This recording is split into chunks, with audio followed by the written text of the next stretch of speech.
नमस्कार। विद्या news line में आपका स्वागत है। सबसे पहले आपसे एक अनुरोध कि यदि अभी तक आपने इस चैनल को सब्सक्राइब नहीं किया है तो सब्सक्राइब जरूर कर लें और बेल आइकन को ऑन रखें ताकि नोटिफिकेशन मिलती रहे।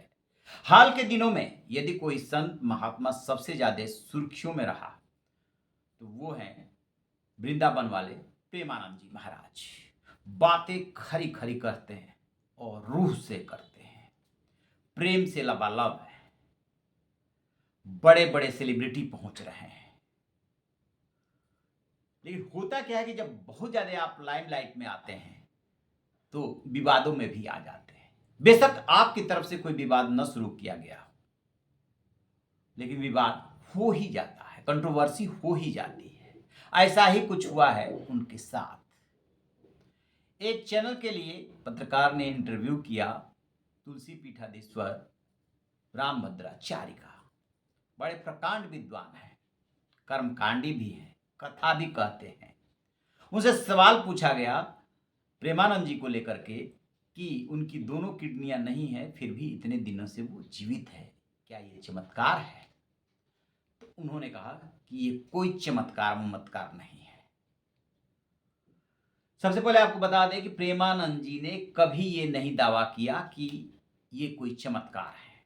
वो भक्ति मार्ग के राही हैं, प्रेम मार्गी के राही हैं, राधा जी के भक्त हैं। राधा राधा जपने का मंत्र देते हैं और उसी में कहते हैं कि ये उनकी कृपा है जो मैं जीवित हूं, दो किडनियां न होने के बावजूद। और जो भक्ति मार्ग के गुर हैं, प्रेम प्रेम मार्ग के जो गुर है, वही जो भी श्रद्धालु उनके पास आते हैं उनको वो बताते हैं, नाम जप बताते हैं और साफ साफ कहते हैं कि यदि आपको कोई बीमारी है तो उसका इलाज हमारे आशीर्वाद से नहीं होगा, उसका इलाज डॉक्टर ही कर पाएगा। आप कोई सवाल करते हैं तो उसका जवाब देते हैं। अध्यात्म के रास्ते पर चलने के लिए यदि आप विनय करते हैं तो उसका उपाय बताते हैं कि पहले सबसे पहले ये जप करना शुरू कीजिए। तो दूसरा जो सवाल पूछा गया उनसे, वो उन्होंने कहा कि वो कोई विद्वान भी नहीं है। किसने कहा? रामभद्राचार्य ने। वो संस्कृत का एक शब्द बोल करके दिखा दे, संस्कृत में श्लोक बता दें, हम जो कहेंगे उसका अर्थ वो बता दें। अब यहां दो सवाल उभरते हैं, चमत्कारी कौन और दूसरा ये कि विद्वान कौन।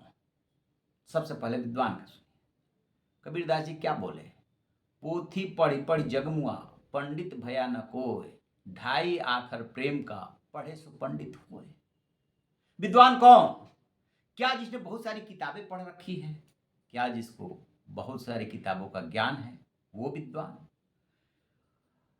परमार्थ का रास्ता वो रास्ता है कि एक बार जब आपकी आत्मा उस परमात्मा से एकाकार कर लेती है तो कोई ऐसी विद्या नहीं है जो आपको ना आए, क्योंकि वो जो है वो सारी विद्या जानता है, वो सारी भाषा जानता है और वो सारे सारे किताबों का उसके पास ज्ञान है।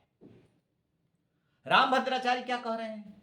वो ये कह रहे हैं कि नहीं, उन्होंने शास्त्र का अध्ययन नहीं किया है, उन्हें संस्कृत नहीं आती है, लिहाजा वो विद्वान नहीं है, न ही कोई चमत्कारी है। तो फिर है क्या वो कब कह रहे हैं कि हम चमत्कारी हैं, वो कब कह रहे हैं कि हम विद्वान हैं? उन्होंने कभी नहीं कहा ये बात कि मैं बहुत बड़ा विद्वान हूं। वो तो हमेशा कहते हैं कि मैं तो अज्ञानी हूं, जो कुछ भी पाया हूं वो उनका नाम जप करके पाया हूं, उनकी आराधना करके पाया हूं। इतने पे ही नहीं रुकते हैं, वो कह रहे हैं कि वो साधक भी नहीं है। साधक कौन होता है? जो साधना करे, किसकी? अपने इष्ट की, अपने गुरु की, परमात्मा की, वही तो साधक हुआ। तो फिर कहां से इसमें पढ़ने लिखने की बात आ गई? जिसने परमार्थ का रास्ता, प्रेम का रास्ता अख्तियार किया, प्रेम मार्गी है, जो भक्ति मार्ग पर चलने वाला है, उसका तो सब कुछ परम पिता परमात्मा या जिस गुरुदेव का शिष्य है उस पर सब कुछ डिपेंड है पूरी तरीके से। सिर्फ वो एक को जानता है, ना कोई वो किताब जानता है, ना वो कोई किताब पढ़ता है, क्योंकि जिसको वो जानना चाहता है, वो सारी किताबें पढ़ा, वो उसी से सारी किताबें निकली हैं।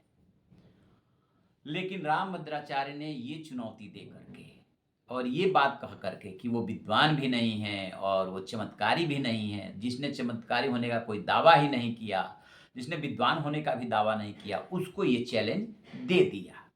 फिर अगला सवाल होता है कि कोई कह रहा है कि उनके पास बड़े-बड़े सेलिब्रिटी आते हैं सिर्फ़ उसके लिए कि उनकी मनोकामना पूरी हो जाए या फिर वो लाइमलाइट में आ जाए।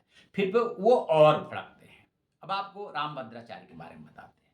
इसमें कहीं कोई दो राय नहीं कि वो विद्वान हैं, कर्मकांडी हैं, बहुत सारी किताबें उन्होंने लिख रखी है और राम मंदिर का जब मुद्दा सुप्रीम कोर्ट में आया था, तब उन्होंने शास्त्रों के हवाले से बताया था कि कैसे राम मंदिर वहाँ पर एग्ज़िस्ट करता है और कोर्ट ने उसको स्वीकार भी किया था। लेकिन आप विद्वान हैं, आपने बहुत सारी पुस्तकों का, धर्मशास्त्रों का अध्ययन कर रखा है, इसका मतलब ये तो नहीं कि सामने वाला कुछ नहीं, सामने वाले को कुछ नहीं आता है। सामने वाला यदि परमपिता परमात्मा से एकाकार कर चुका है, प्रेम मार्गी है, उन पे डिपेंडेंट है, तो उसे सब आता है।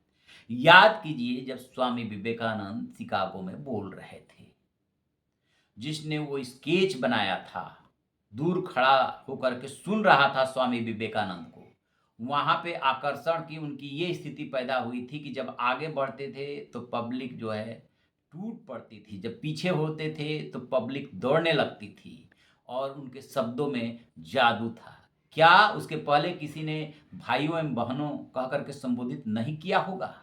बिल्कुल किया होगा, लेकिन उसकी वो स्थिति नहीं रही होगी जो स्वामी विवेकानंद की उस समय उच्चावस्था थी। आकर्षण की स्थिति वहाँ पर पैदा हुई, जिसकी वजह से लोग जो है आकर्षित हुए थे। दूर खड़ा जो स्केच बनाने वाला था, उसने स्केच बनाया था।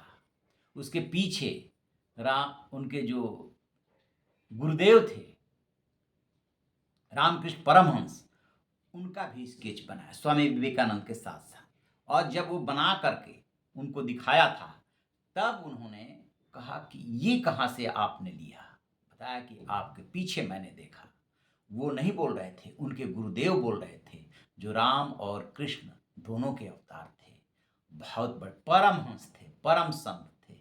तो जो ये हैं प्रेमानंद जी महाराज, वो भी तो उसी गुरु के उपासक हैं, उसी राधा जी के उपासक हैं, जो कि प्रेम मार्गी हैं।